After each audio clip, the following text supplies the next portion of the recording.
Dah. Assalamualaikum warahmatullahi wabarakatuh.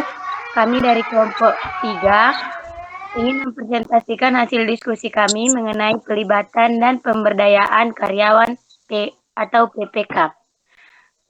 Adapun kami beranggotakan 3 orang, yaitu saya sendiri, Donna Zahra Sibuan, dan teman saya. Saya Amalia Munajah Nasution.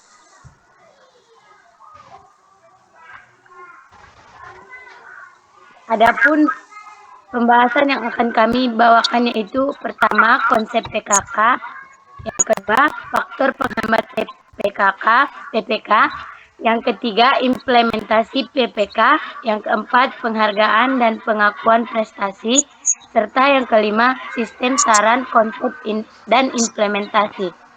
Adapun pembahasan yang pertama akan dibawakan oleh saudari kita Amalia Munajah. Kepada saudari Amalia dipersilakan waktu dan tempat.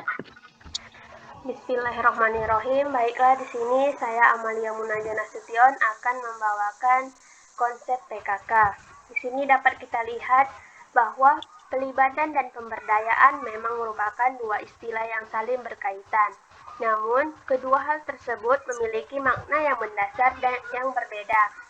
Pelibatan atau involvement menurut Bones pada tahun 1994 merupakan proses mengikutsertaan sumber daya manusia pada semua tingkatan untuk dapat saling membuat keputusan dan memberi pemecahan masalah. Sedangkan pemberdayaan atau empowerment adalah pelibatan yang dilanjutkan dengan memperhatikan, mempertimbangkan, serta menindaklanjuti hasil dari pelibatan tersebut. Sehingga setiap pelibatan harus disertai dengan pemberdayaan agar tujuan dari proses ini dapat benar-benar tercapai. Di sini juga dalam bidang pendidikan, Mukhofathat pada tahun 2005 menerangkan bahwa konsep pelibatan ditingkatkan maknanya sebagai suatu kerja tim. Menurutnya, pendidikan layak permainan tim, di mana permainan tersebut melibatkan semua orang tua guru, siswa, manajerial, dan karyawan yang memiliki peran dalam melaksanakan pendidikan bagi siswa.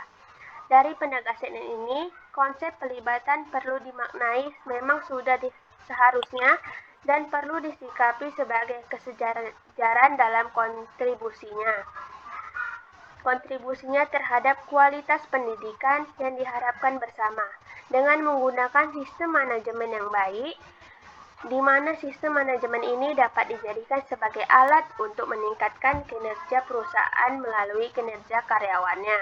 Jadi, dapat disimpulkan bahwa pelibatan karyawan adalah proses pengikutsertaan karyawan dalam membuat keputusan, memecahkan masalah, serta untuk membuat suatu solusi.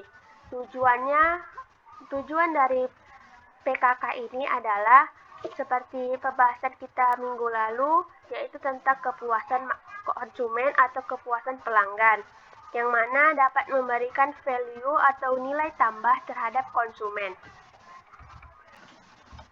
Selanjutnya, pemberdayaan merupakan pendekatan yang demokratis, di mana pemimpin mendorong karyawan untuk ikut terlibat dalam pengambilan keputusan yang bersangkutan dalam pekerjaan. Selain pemberdayaan, faktor lain yang mempengaruhi keputusan kerja menurut Haryanjah ada 3, yaitu gaji, pekerjaan itu sendiri, dan rekan kerja. Nah, gaji itu seperti yang kita ketahui bahwa jumlah bayaran yang diterima seorang sebagai akibat dari pelaksanaan kerja apakah sesuai dengan kebutuhan dan dirasakan adil. Nah, pemberian gaji ini harus sesuai dengan standar apa yang sudah dia kerjakan, dan juga perusahaan dilarang untuk menunda-nunda gaji seorang karyawan. Yang kedua, pekerjaan itu sendiri, yaitu isi pekerjaan yang dilakukan seseorang apakah memiliki elemen yang memuaskan. Yang ketiga, rekan sekerja.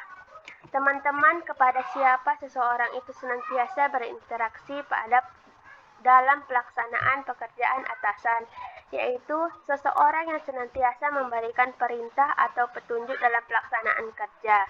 Yang mana ini rekan sekerja bisa juga teman sekantor ataupun para manajer dengan karyawannya. Selanjutnya masuk faktor penghambat PKK. Menurut Pandi Tijobtono pada bukunya tahun 2003 halaman 131, ada dua penolakan terhadap perubahan yang perlu diperhatikan, yaitu penolakan dari manajemen dan dari karyawan. Yang pertama di sini adalah penolakan manajemen terhadap penerapan PKK. Yang pertama, ketidakamanan. Hal ini akan dirasakan oleh para manajer ketika karyawan yang berada dalam tim kerja mencetuskan inisiatif atau ide yang dapat mengurangi kekuasaan manajer tersebut, sehingga manajer akan berusaha mempersulit pekerjaan seseorang.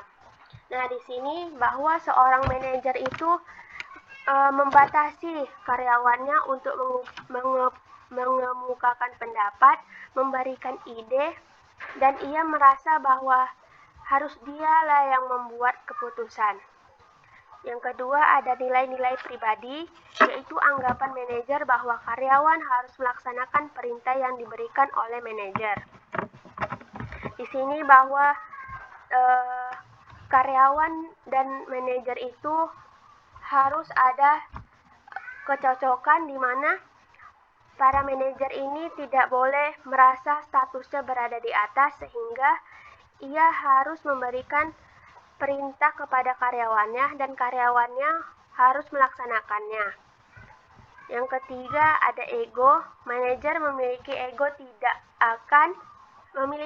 tinggi tidak akan menerima adanya keterlibatan karyawan karena akan merasa kurang status dan keuntungannya. Di sini juga ego ini terkait dengan ketidakamanan dan nilai-nilai pribadi. Di sini para manajer harus bisa dekat dengan para karyawannya, baik dengan karyawannya dengan para manajernya. Dan ego di sini manajer masuk dengan harus sesuai dengan keinginan manajernya. Yang keempat, pelatihan manajemen akan mempengaruhi cara pandang manajer. Yang selanjutnya karakteristik pribadian manajer. Di sini manajer harus sesuai dengan keinginannya, juga dengan apa yang ia katakan harus dilaksanakan. Berarti dia mempunyai sifat otoriter. Otoriter boleh, tetapi untuk dalam suatu pekerjaan atau bisnis itu harus ada batas-batasannya. Selanjutnya, keterlibatan manajer akan menolak PKK karena manajer tersebut merasa diabaikan. Penerapan PKK harus melibatkan semua personil yang ada yang akan dipengaruhi oleh keputusan atau ide yang ditemukan. Selanjutnya, struktur organisasi dan praktek manajemen akan menghambat PKK ketika organisasi memiliki birokrasi yang berbelit-belit. Yang kedua, penolakan karyawan terhadap penerapan PKK, yaitu ada dua. Mereka merasa perspektif terhadap manajemen yang silih berganti dan tidak dilaksanakan. Yang kedua, penolakan juga bisa terjadi karena karyawan tidak mau menerima perubahan karena menyangkut hal-hal baru yang mungkin tidak lazim, sehingga sulit mendapatkan dukungan dari karyawan. Misalnya, pada bulan ini seorang manajer membuat suatu keputusan tanpa diberitahu kepada semua karyawannya, dan juga pada bulan berikutnya para manajer mengganti lagi peraturan yang ada di kantornya, sehingga itu yang membuat karyawan sulit untuk mengikuti peraturan yang ada di kantornya. Selanjutnya, implementasi PKK yang akan dijelaskan oleh Saudara Dona. Kepada Dona dipersilahkan. C. Implementasi PKK. Dalam implementasi PKK ada yang namanya implementasi pemberdayaan sebagai motivasi. Nah, implementasi pemberdayaan sebagai motivasi ini terbagi atas 4 bagian. Yang pertama yaitu partisipasi. Suatu pelatihan dalam pemberdayaan akan sangat berguna bagi karyawan, bahwa mereka akan berpartisipasi lebih aktif dan berpandangan lebih luas. Organisasi juga perlu mengurangi proses birokrasi yang menghambat karyawan dalam meningkatkan inisiatif. Yang kedua yaitu inovasi. Dalam inovasi ini, pemberdayaan memberi semangat dan keleluasaan karyawan terhadap kinerja mereka. Hal ini dikarenakan karyawan yang diberi wewenang akan menggunakan pemikiran-pemikiran baru dalam pengambilan keputusan, dan hasilnya berupa suatu cara baru dalam melakukan suatu aktivitas. Yang ketiga yaitu perhatian terhadap informasi. Ketika karyawan mempunyai perhatian terhadap suatu informasi, kemudian mereka mempunyai keinginan mempelajari dan menggunakan di dalam pekerjaannya untuk meningkatkan pemberdayaan, pada akhirnya tim kerja akan lebih efektif dalam mengelola dan pengawasannya. Organisasi perlu untuk memberikan kemudahan mengakses informasi bagi semua pihak yang terlibat dalam organisasi. Perhatian terhadap informasi ini merupakan dasar keinginan untuk melakukan sesuatu. Yang keempat yaitu tanggung jawab atau responsibility. Di dalam tanggung jawab ini diharapkan dengan pemberdayaan karyawan lebih berperan dalam organisasi dan juga bertanggung jawab terhadap hasil keputusan pertanggungjawaban dari pemberian pertanggungjawaban kepada karyawan yang telah memberikan usaha terbaiknya. Pekerjaan yang sesuai dengan tujuan dan menunjukkan rasa tanggung jawab kepada yang lain. Dalam tanggung jawab ini terdapat berbagai sarana yang dapat digunakan untuk mendorong karyawan agar mereka memberikan masukan dan menyerahkannya kepada pengambilan keputusan. Adapun metodenya adalah sebagai berikut. Yang pertama yaitu brainstorming. Di brainstorming ini, manajer mempunyai peran sebagai katalisator atau untuk mendukung diskusi antar peserta. Peserta didorong untuk mengungkapkan seluruh idenya, akan tetapi tidak diperkenankan untuk menghakimi ide dari peserta lain. Setelah saran dari peserta terkumpul, maka akan diolah dan dipilih beberapa saran yang terbaik. Yang kedua yaitu nominal group technique.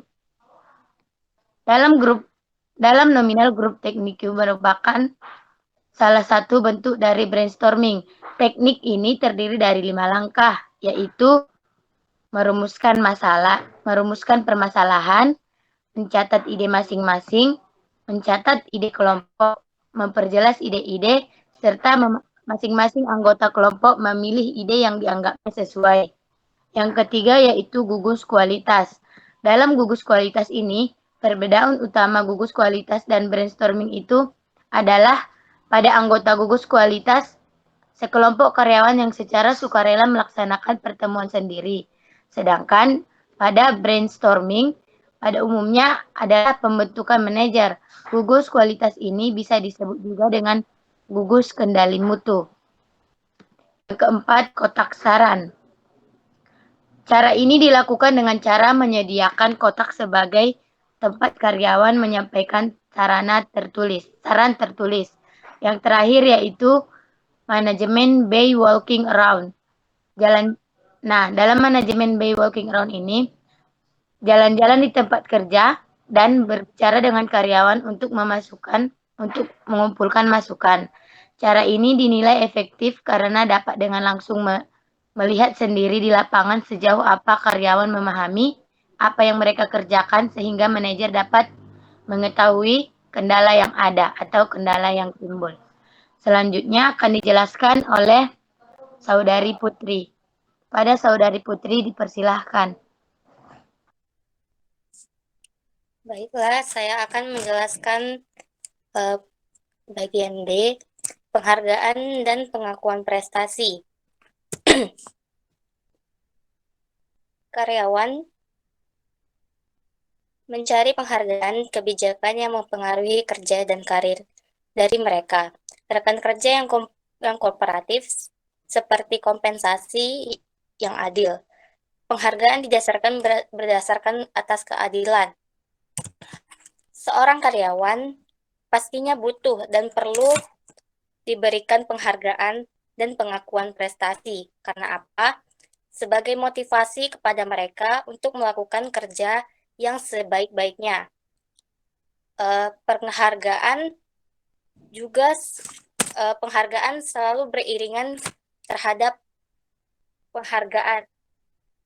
pekerjaan yang baik selalu beriringan dengan penghargaan yang baik pula. Untuk itu,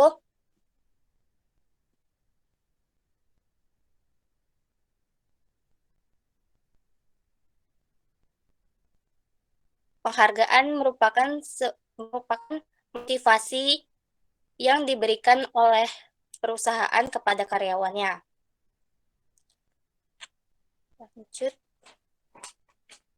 Lanjut. Tujuan dari adanya penghargaan ini ialah adil, menarik, dan mampu memotivasi dari karyawan. Ini biasanya berbentuk moneter, antara lain seperti bonus, uang, dan lain-lain. Sedangkan pengakuan prestasi biasanya berbentuk non-moneter, yaitu ucapan terima kasih, award dari perusahaan.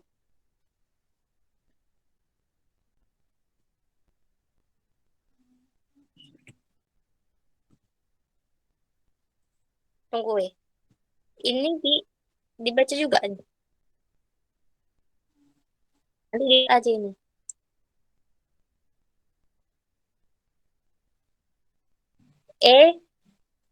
Sistem saran konsep dan implementasi.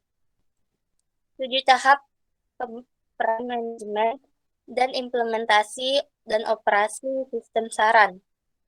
1. Membuat kebijakan.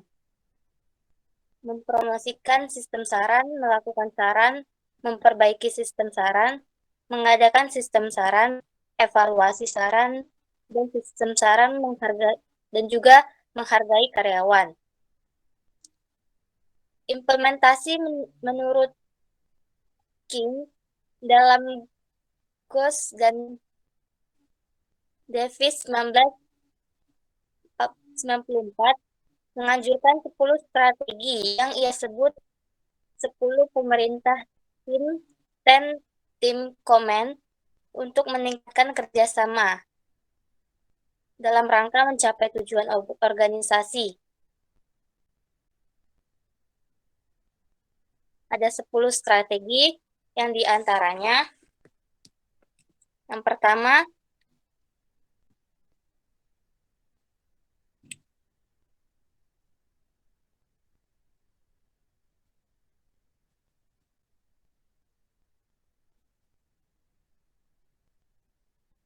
saling ketergantungan.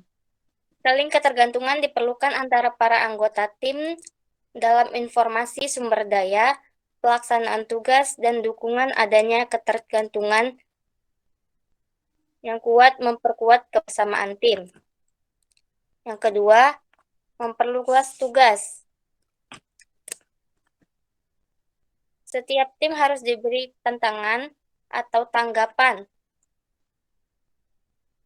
terhadap tantangan tersebut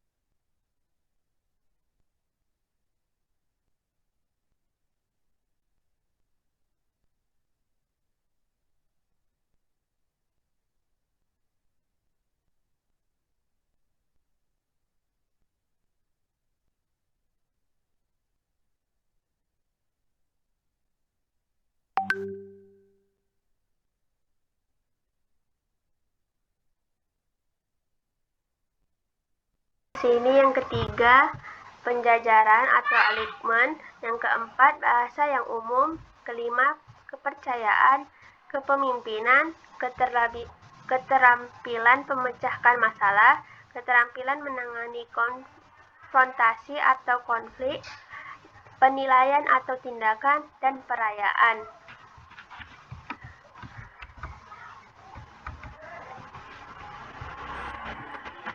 Baiklah, cukup sekian dari presentasi kami. Jika ada yang ingin teman-teman tanyakan, bisa saat waktu kami sedang mempresentasikan pada jam kuliah. Untuk itu, kami mohon maaf. Wabillahi taufiq wal hidayah. Wassalamualaikum warahmatullahi wabarakatuh.